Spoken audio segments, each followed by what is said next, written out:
He who fights with monsters should look to it that he himself does not become a monster. Nietzsche's words echo through time, challenging our understanding of morality.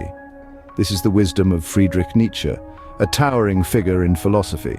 His book, Beyond Good and Evil, introduces the provocative idea of master-slave morality, a concept that explores the dichotomy between power and obedience, strength and humility, the individual will and compassion. Let us delve deeper into this intriguing concept, unraveling the layers of Nietzsche's master-slave morality.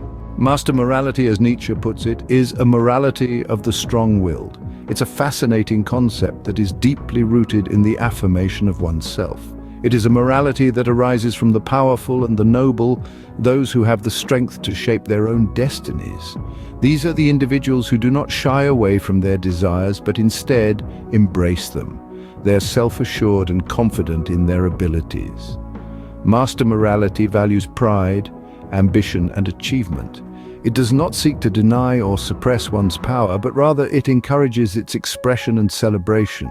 It is a morality that favors the strong, the assertive, and the courageous.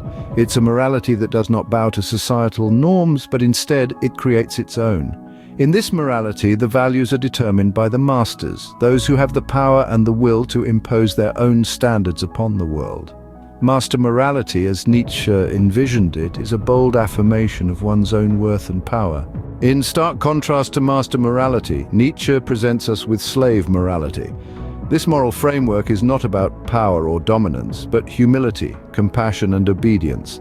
It's a perspective that prizes community over the individual, empathy over pride, and cooperation over conflict. At its core, slave morality is about the others. It champions the virtues of the meek, the downtrodden, and the marginalized, valuing their experiences and their contributions to society. It promotes selflessness, often at the expense of personal ambition or self-assertion. In essence, slave morality is a social morality. It's about caring for others, about working together, about creating a community that supports and nurtures its members. It's about understanding and accepting our interdependence, our shared humanity, and our collective responsibility. Slave morality, in Nietzsche's view, is a reaction to oppression, a moral code born out of necessity and survival. Nietzsche, ever the provocateur, critiques this traditional dichotomy of morality. He argues that there's no such thing as a universal moral law that applies equally to all people.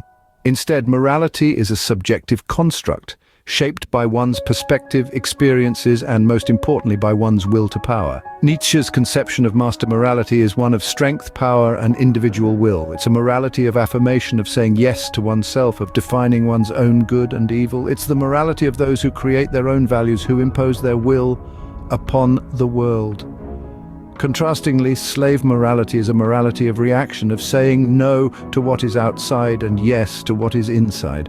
It's a morality defined by humility, compassion, and obedience. It's the morality of those who find their worth not in themselves, but in their service to others. Nietzsche's critique of traditional morality lies in its failure to recognize this dichotomy. He denounces the universalization of slave morality, arguing that it suppresses the individual's will to power, the very essence of life and creativity. In summary, Nietzsche invites us to question the moral assumptions we take for granted. He challenges us to understand morality not as a universal standard, but as a reflection of our individual will to power. As we ponder Nietzsche's words, we realize that his philosophy invites us to question our own moral code, to look beyond good and evil, and to forge our own path.